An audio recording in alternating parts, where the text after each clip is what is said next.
Hola, muy buenas. Qué alegría poder estrenar el regalo de Reyes del que os hemos hablado desde la semana pasada, y es que hoy incorporamos nuevo colaborador para cada miércoles hablaros de Europa y entender mejor la política de nuestros países vecinos. Y para empezar, lo haremos por los básicos de la Unión Europea en concreto. Así que hoy en Simple Política, la Unión Europea para Damis. ¿Comenzamos? Os habla Adrián Caballero y esto es Simple Política, el podcast que trata de simplificar y traducir todos esos conceptos, estrategias y temas que están presentes cada día en los medios y que nos gustaría entender mejor. Y antes de seguir, saludo a nuestro colaborador, Emilio Riz. ¿Qué tal? ¿Cómo estás? Hola Adri, ¿qué tal?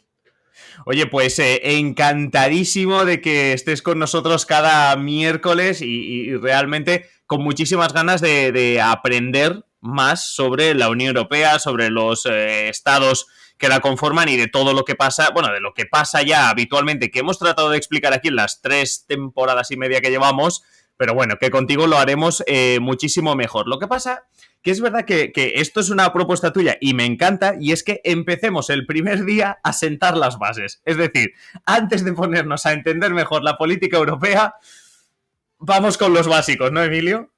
Sí, vamos a aterrizar un poco, ¿no? Yo creo que uno de los grandes problemas que tiene o con los que se encuentra la Unión Europea es que no se acerca lo suficiente a la gente de a pie, ¿no? A los ciudadanos que quizá todavía sigan un poco más alejados de qué es la Unión Europea. Y creo que es una buena manera de empezar el año. Vamos a proponernos como propósito, valga la redundancia, de 2023, aclarar un poco esas dudas sobre qué es, qué no es, qué hace, qué no hace la Unión Europea. Sí, por eso yo pensaba en un título, pues esto, como esos libros de lo que sea para dummies, ¿no? Pues la Unión Europea para dummies, para hablar un poquito de lo más básico. Y es que lo que vamos a tratar hoy es de hablar de, como decimos, la Unión Europea como tal. Y la primera pregunta que te hago es precisamente eso. Es decir, ¿hay alguna manera, rollo profe, de definir la Unión Europea? Es decir, de saber qué es exactamente la Unión Europea y qué no es. Vamos a ver, no es un conjunto de estados a secas, no es un grupo de países que se reúnen para tomar X decisiones, sino que estamos hablando de una organización supranacional, es decir, tiene un carácter que la posiciona por encima de esos estados miembros. Tiene un carácter híbrido, ahora profundizaremos, pero ese carácter híbrido lo que nos dice es que hay unas decisiones que toma la Unión Europea como organización y unas decisiones en las que la competencia está en manos de los Estados miembros. Resumiendo, es una organización supranacional, hay un ente por encima de los Estados miembros. Esto no pasa, por ejemplo, con la OTAN, con la ONU, con el Consejo de Europa, y sí pasa con la Unión Europea.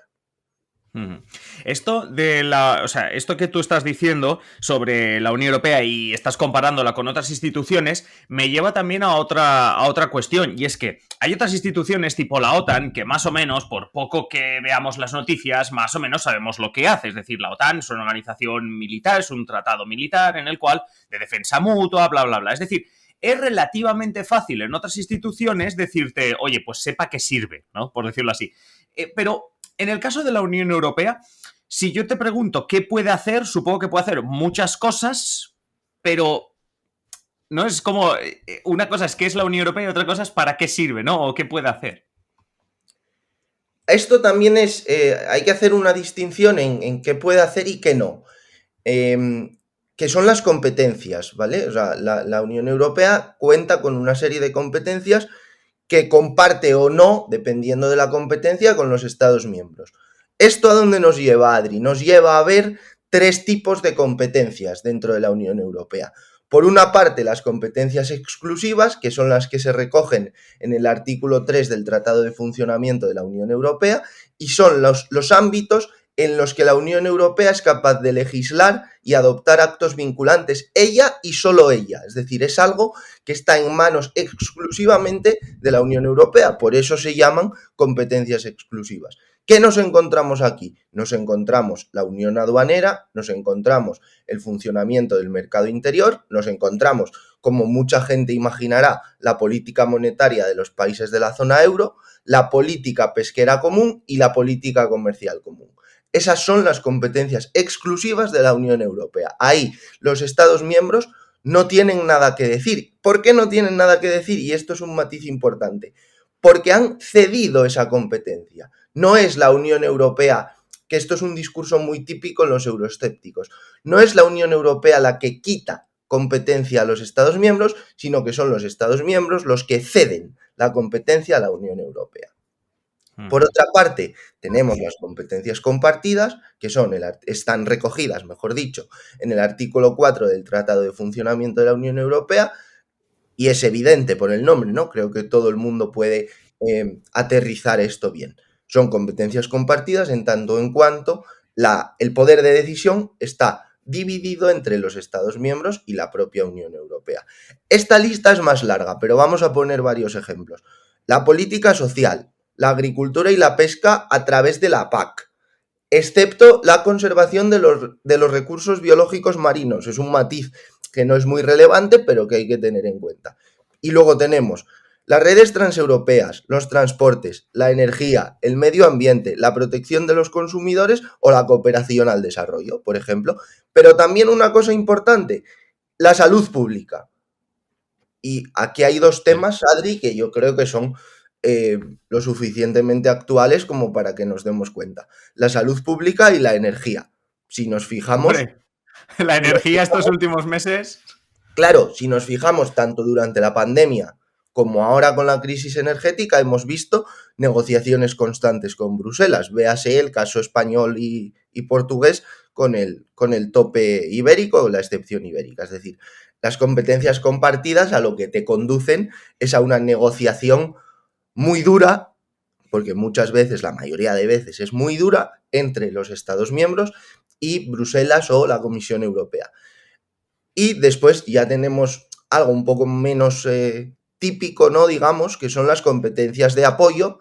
Están recogidas en el artículo 6 del Tratado de Funcionamiento y, de nuevo, un nombre muy evidente, la Unión Europea en estas competencias solo puede intervenir para apoyar, coordinar o complementar la acción de los Estados miembros, que son los que, al fin y al cabo, pues tienen esa competencia.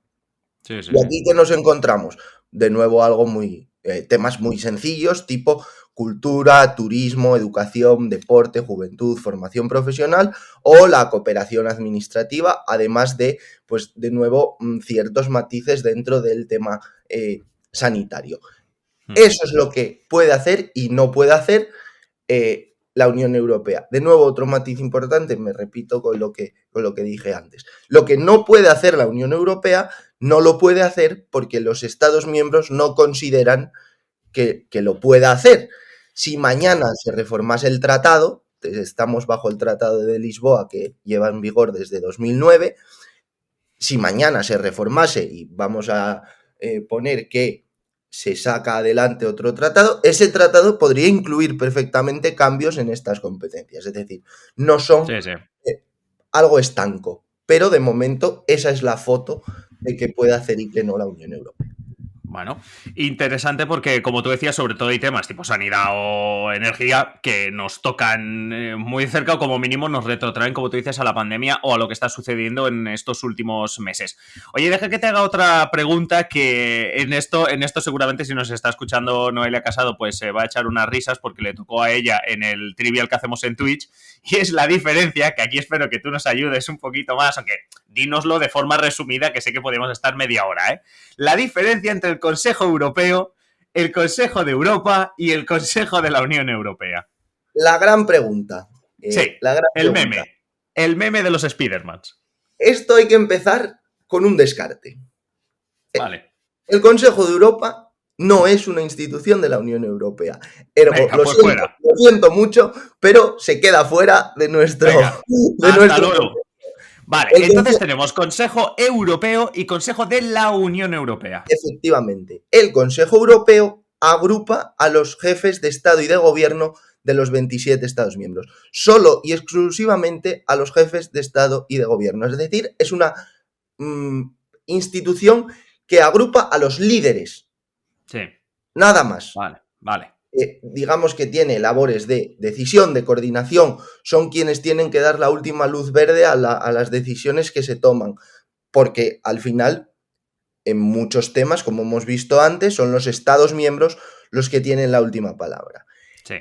El Consejo o Consejo de la Unión Europea, se puede llamar de las dos formas, es el que agrupa a los diferentes ministros de cada ramo. Es decir, hay un consejo de industria, un consejo de salud, un consejo de cultura y deporte, un consejo de economía.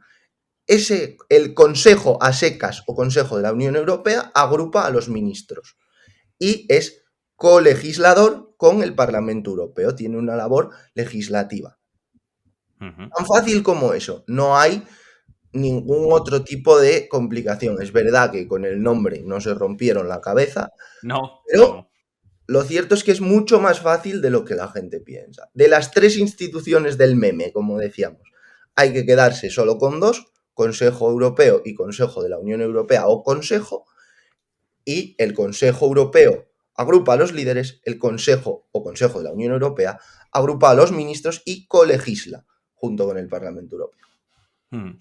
Vale, entonces, bien, o sea, Consejo de Europa lo descartamos, nos quedamos con esas dos, resolvemos un poquito el meme. Y para terminar, queríamos también resolver otra de las cuestiones interesantes, porque muchas veces en los medios de comunicación, cuando se quiere abreviar o buscar sinónimos de la Unión Europea, se habla de Bruselas. Entonces, viajamos a Bruselas como si Bruselas fuese la Unión Europea, aunque puede ser la capital. Pero quería preguntarte por las instituciones principales, más allá de las del meme, que ayer las hemos tocado, y sobre todo hablar de las sedes de esas instituciones europeas. Es decir, ¿cuáles serían, más allá de las del meme, cuáles serían las instituciones con las que tenemos que quedarnos, por decirlo así, y sobre todo dónde están? Porque intuyo que no todo estará en Bruselas. No todo está en Bruselas, ahora lo vemos, pero rápidamente, la Unión Europea, también lejos de lo que la gente pueda pensar, no tiene solo 3 instituciones o 4, sino que tiene 7. Esto es sencillo. El Parlamento Europeo, ¿vale? Cuando votamos a las elecciones europeas, nosotros elegimos a los eurodiputados y eurodiputadas que forman 705 en total, que forman el Parlamento Europeo. Después tenemos el Consejo Europeo, el Consejo de la Unión Europea y la Comisión Europea. La Comisión Europea, que es el poder ejecutivo de la Unión Europea. Y estas 4 instituciones luego se complementan con otras 3, que son el Tribunal de Justicia de la Unión Europea, el Banco Central Europeo y el Tribunal de Cuentas Europeo. Fuera de esto, sin tener rango de institución, repito, sin tener rango de institución, encontramos el Servicio Europeo de Acción Exterior, que, para simplificarlo, podemos interpretarlo como una ramificación dentro de la Comisión Europea, en tanto en cuanto el alto representante o jefe de la política exterior, que ahora mismo es un español, Josep Borrell, tiene también rango de vicepresidente de la Comisión Europea. Pero, por resumir, 7 instituciones: Parlamento Europeo, Consejo Europeo, Consejo de la Unión Europea o Consejo, Comisión Europea y después Tribunal de Justicia de la Unión Europea, Banco Central Europeo y Tribunal de Cuentas Europeo. Ese es el resumen de las instituciones. ¿Dónde están? Pues bueno, repartidas entre fundamentalmente 3 ciudades, que son Estrasburgo. Y empiezo por Estrasburgo porque en el momento de la fundación era la sede original para casi todo, o estaba pensado que fuese la sede original para casi todo. Ahora mismo comparte, digamos, sede del Parlamento Europeo con Bruselas. De hecho, uno de los plenos al mes se celebra en Estrasburgo.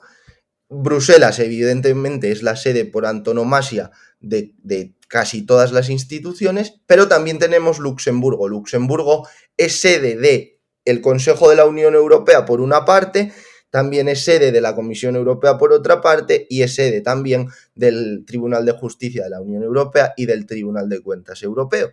Y aquí tenemos un poco un verso suelto que es el Banco Central Europeo, que la sede no está ni en Bruselas, ni en Luxemburgo, ni en Estrasburgo, sino que está en Frankfurt. Básicamente, Perfecto. ese es el resumen.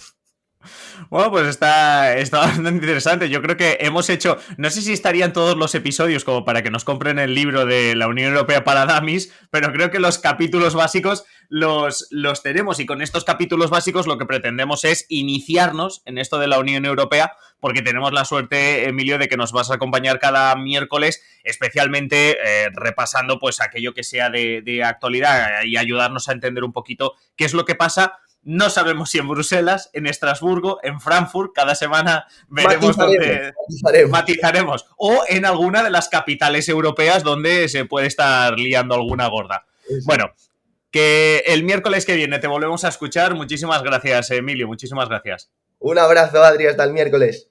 Y vosotros ya sabéis que mañana seguimos con nuestros episodios y que si queréis apoyar a Simple Política lo podéis hacer haciéndoos miembros en patreon.com/simplepolítica. Por mi parte nada más. Mañana es jueves, mañana tenemos a Lidia Núñez, así que pasamos lista. Os esperamos a todos. Un saludo y hasta mañana. Adiós.